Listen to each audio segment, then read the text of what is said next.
I guess we'll start at the beginning. We had a reasonably good start. One of the tricks today was having a car that was good throughout the whole run, because it seems that the cars, the same as it was in '07, are really loose on cold tyres. And I think you saw that when Tony crashed. When somebody like Tony crashes on cold tyres, you know how difficult it is. And we had a good car on cold tyres. So the first part of the race was kind of strange because people were pitting, including ourselves, at odd times, trying to position themselves for the end of the race. And you know, sometimes we're 8th, sometimes we're 2nd, and really, after the second stop, Ryan and I were running 1-2, I think, and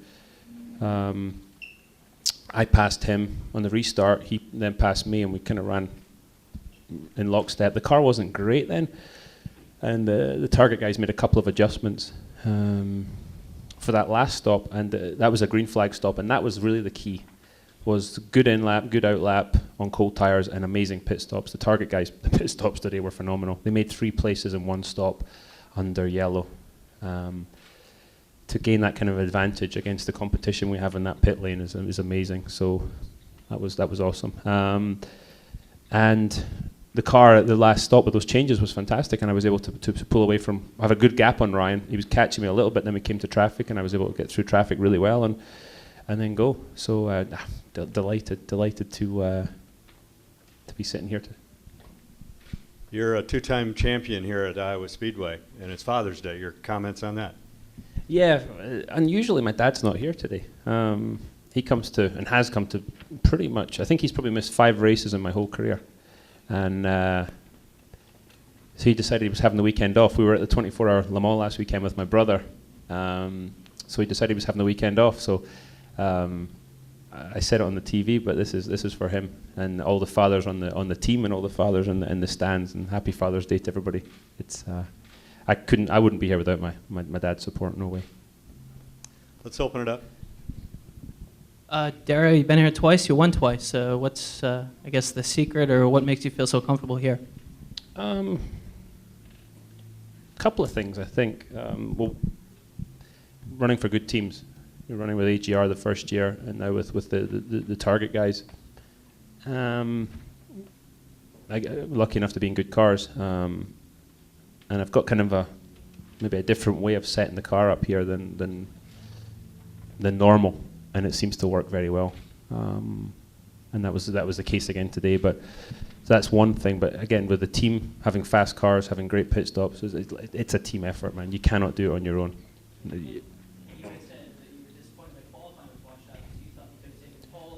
Clearly you were comfortable with the setup. Yeah, we had as I say, we tested here last Wednesday. They made the engineering group made the decision to test here last Wednesday, and the car wasn't great yesterday morning. We were second quickest. We weren't that happy. And then in the afternoon, they made 2 changes, and the thing was a rocket ship. And unfortunately, we didn't get a chance to show it because it rained out. But I said it last night. The IndyCar Series people and Brian Barnard had no choice but to make the decision they did. It would be completely dangerous. This track is hard enough to drive when it's completely dry, far less having puddles right on the racing line. So unfortunate, but I understand why they did it. Dario, another big crowd here this year. There was a huge crowd at Long Beach, big crowd at Milwaukee. I mean, it seems like the bad economy isn't really hitting the IndyCar Series as hard as it has other series. Do you kind of sense a little bit of an uptick going on here with IndyCar? I do. I definitely do. I think it has been great crowds all season long. And that is, I think a lot of that's to do with the Unified Series. And the momentum, there's definitely upward momentum in the IndyCar Series, and I think that's done a lot of hard work, and long may it continue. Dario, could you talk a little bit about your experiences last year running the NASCAR? Now this year you've had such great success and things are going well. Could you talk a little bit about your feelings about this season? Well, I was very fortunate and to have Chip come up and ask me to drive this car, the 10 car, for Team Target. I'd competed against the team in Indy cars for a long, long time, in open wheel, in kart before that, and I knew how good the team was. So unfortunately, for all the reasons we know, that the trip to NASCAR didn't work out. And when Chip, started asking me these questions, it started to intrigue me. And then I went to the race in Detroit, and that was it. As soon as I saw the cars running on the track, it was a done deal. And I'm really, really glad. From the first time I jumped in the car, I'm so glad I made the choice to come back. And I'm loving it. I really enjoy driving the IndyCars, racing in the IndyCar Series, and racing against the people that I get to. The one downside, I guess, of racing against a lot of your friends is when you see guys like Tony have his crash today, and Marco yesterday. It's a worrying time. That's the one downside, I guess, to get to race against people you're very close with. Dario, you won here the first year with a brand new track, and it really had not been run on before you ran it. What was the difference this time, since now it's a couple of years later? I think that with the asphalt aging, I think it's lost grip. And so before, with the first year I won, I basically drove around the bottom of the track. And today we were having to use pretty much all the track and different lines just to get the grip to be able to run close to wide open. So it's a much more challenging race for a driver, and I think a better show for the fans too. It was a pretty good show over here. It was a pretty good show from a lot of reasons. Did you think it was a racier event than we've seen, certainly on the ovals this season? And then talk about a couple of the crashes that happened right in front of you. The first one with Elio and Dixie, and then you had another one late in the race, or later. I think Milwaukee was good. Milwaukee was a good race. Texas wasn't up to the standard, definitely, that we expect from that place. But today I thought it was a good race. I think traffic plays its part. When we got a good green flag run at the end there, the traffic was really was very tough, and that kind of dictated the race a little bit, as it did in Milwaukee. As far as the crashes, Elio and Scott were racing pretty hard. And things happened so quickly. I was kind of positioning myself to try and make a move. So not sure exactly what happened there.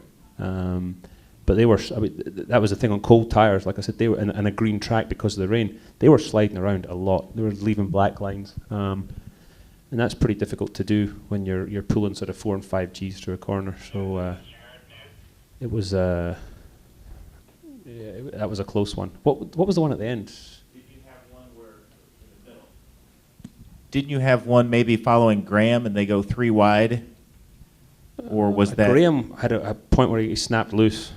And you were trailing that one. Yeah, he snapped loose and went up the hill. Yeah, and then he chopped me later in the race, which just about took me out of the game. So I'll have to have a word with young Mr. Ray Hall about that. I wasn't none too impressed with him with that. The rest of the day was fine, but he chopped me big time in turn 3. Right here. Dario, Nate Bloomquist, Quad City Times. Ryan touched on it a bit.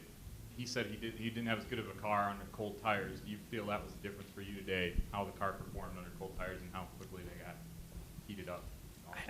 I think you got to have a good car under all conditions, definitely. And again, that's what the Target guys, I think, did a good job. And the way we set the car up, it was good in all conditions, and we definitely seemed to have an advantage on cold tires. Ryan was hanging on pretty tightly, it looked like, in those restarts, but we tuned the car into the track as the day went on, and it was at its best on lap 250, so that was pretty good.